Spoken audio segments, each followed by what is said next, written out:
Today is November 14th, and riding a bicycle for me was interesting. I was about roughly about 9 years old, and I lived in a farm. And in this farm, uh, there would be a narrow road, a single lane road, and then on each side there would be rice paddies. And these rice paddies would be filled with water in preparation for rice to be planted. And the ground underneath a water would be plowed soil. So essentially, that is springtime, and I had this rusty, very old, made of iron. Even the back seat was made of iron, and it was very, very heavy. And at the time, I was obviously a lot shorter than 5'7", pushing 5'8". And so what I would do is there would be a crossbar on the bicycle, all rusty. And for some reason, something drove me to ride the bicycle. So I took this. Fortunately, the tires were replaced, and so it was used by somebody. I don't know who. So, because we moved in to our grandparents' house, who the parents have left for the United States, and so I took this bicycle that was probably weighed more than me, and so I would push it, and then I would step on one side and put my other feet through the crossbar, the triangle of the bicycle, and I would start to pedal.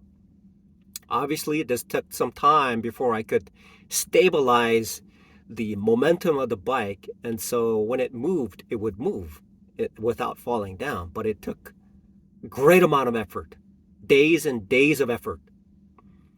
And what I would do is I would lean against a pile of straw that was used for a cow bedding.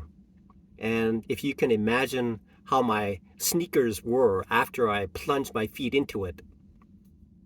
So I would right myself up and then do that. And one day I was able to ride the bicycle. My legs were too short to actually sit on the chair, on the seat, and pedal. So essentially what I did was I held onto the handlebars, and I would move my legs across to the each side such that the bicycle would move. And I was able to ride a bicycle that way, a two-wheeled bicycle, a bicycle that was heavier than me, and it was all rusty. Uh, and at that time, I actually had, I was essentially a loner at that time, and I'm still a loner. I'm an extreme introvert.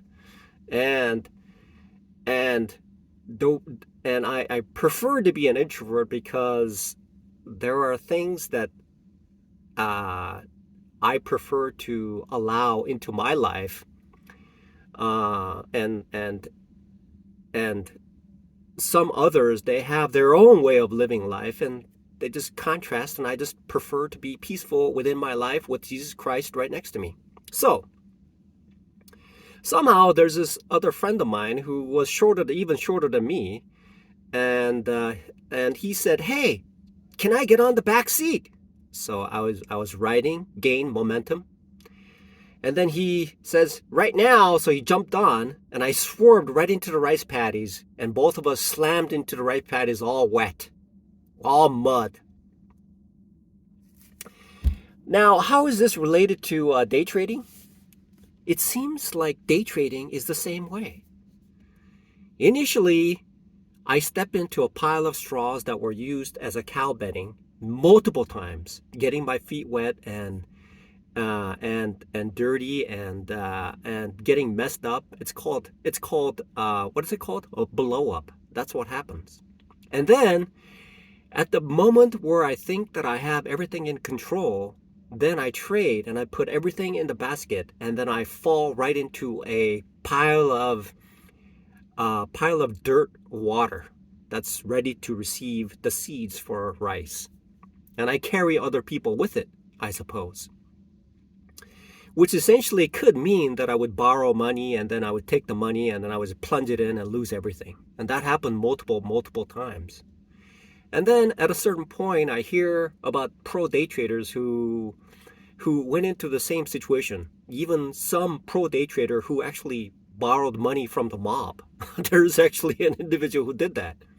There are people who sold their cars, but eventually persistence do pay off, and resilience is kindly placed upon me. And fortunately for me, I have been resilient.